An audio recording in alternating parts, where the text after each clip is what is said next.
Madame, monsieur, bonsoir, bienvenue dans votre édition locale France 3 Var. C'est l'info du jour, les bébés ne naîtront plus à la maternité Georges Sand de la Seyne-sur-Mer. Retour sur les dernières heures de combat du maire Marc Villemot. Une matinée a plaidé sa cause. Tout d'abord, lors de l'assemblée plénière de Toulon-Provence-Méditerranée, Marc Villemot a évoqué le risque d'un transfert imminent de la maternité si les anesthésistes désertaient l'hôpital de la Seyne. Ensuite, vers 11 h, accompagné de représentants des villes de l'Ouest Var, le maire de la Seyne a rencontré devant le préfet le directeur de l'hôpital Toulon-la Seyne pour obtenir enfin une réponse sur le calendrier du transfert. Le préfet du Var a demandé au directeur du centre hospitalier de venir répondre en sa présence à la question que j'ai posée. Je crois que les informations qui nous avaient été données étaient donc fondées et en effet, il n'y a plus d'accouchement à la maternité de la Seyne à partir de ce soir. Voilà. La raison avancée par le directeur de l'hôpital pour justifier cette décision a laissé perplexes les membres de la délégation. Déménager un service, compte tenu du fait qu'un anesthésiste ait déposé hier un congé de maladie, c'est un petit peu hallucinant et difficile à croire. Dès ce soir, les futures mamans de l'Ouest Varois seront dirigées vers l'hôpital Sainte-Mus. Selon la direction, ce transfert aurait déjà dû avoir lieu et la date butoir était donc imminente.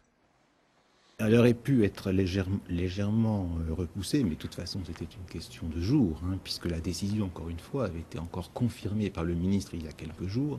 Donc si vous voulez, ça aurait pu être effectivement repoussé de quelques jours. Enfin, personne n'aurait rien gagné, de toute façon. Et il est vrai que j'ai dû tenir compte d'une contrainte brutale.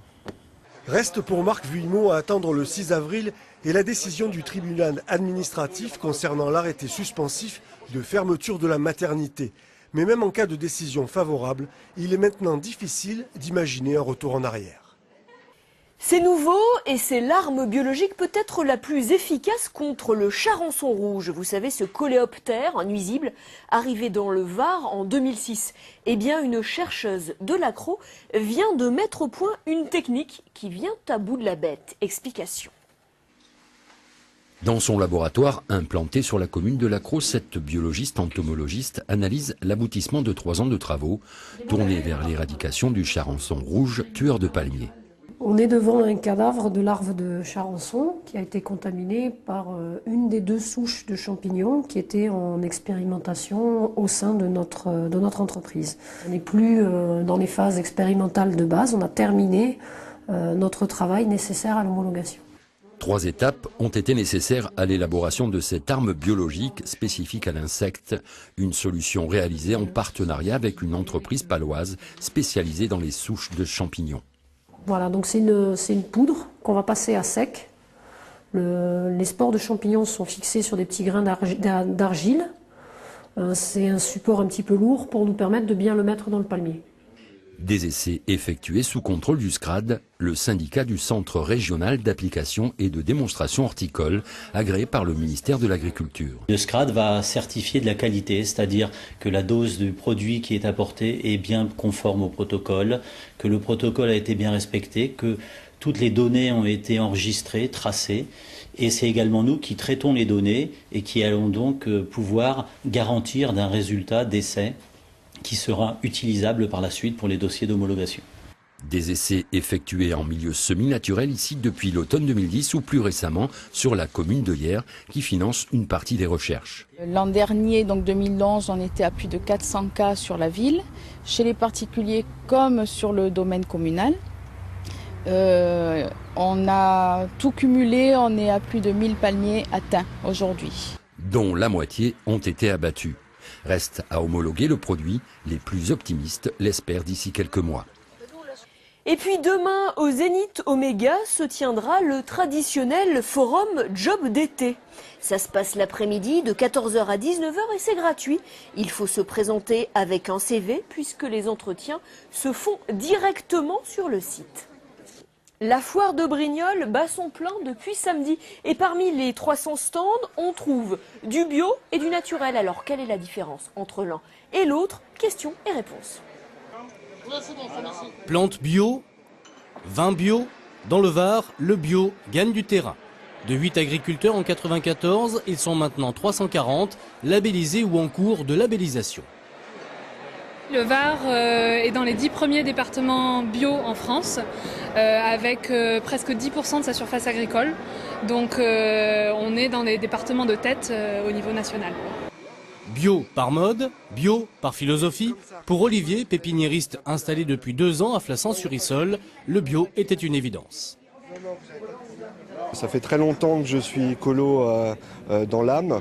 À un moment donné, il faut décider d'être en accord avec soi-même. L'agriculture biologique va faire le même métier qu'un agriculteur conventionnel, mais en respectant l'environnement, en n'utilisant pas de produits chimiques qui vont polluer les nappes phréatiques notamment. Aux côtés du bio, des agriculteurs qui, eux aussi, ont choisi de protéger l'écosystème, mais en cultivant comme leurs parents ou grands-parents. Dans la famille Trabot, basée à Roquebaron, on fait du pois chiche, sans pesticides, des produits dits naturels. La cohabitation entre vous, c'est le grand amour ou c'est plutôt la haine? C'est pas du tout la haine, c'est pas le grand amour, mais nous on a pris une option de choix de politique qu'on n'a pas fait la démarche bio. Il faut faire une démarche bio. Et naturel, ça veut dire qu'on ne met pas d'engrais chimiques, on ne met pas de désherbant, c'est vraiment naturel. Bio, c'est un air de mode, voilà.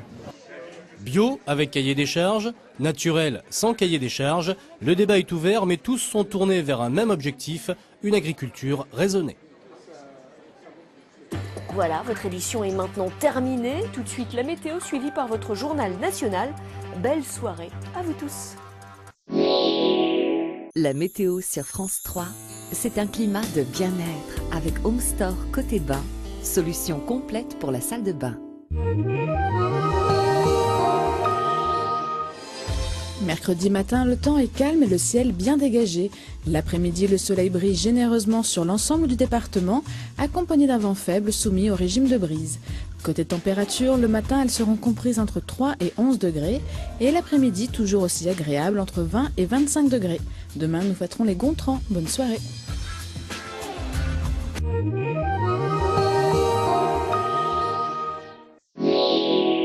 C'était la météo sur France 3. Un climat de bien-être avec Home Store Côté Bain,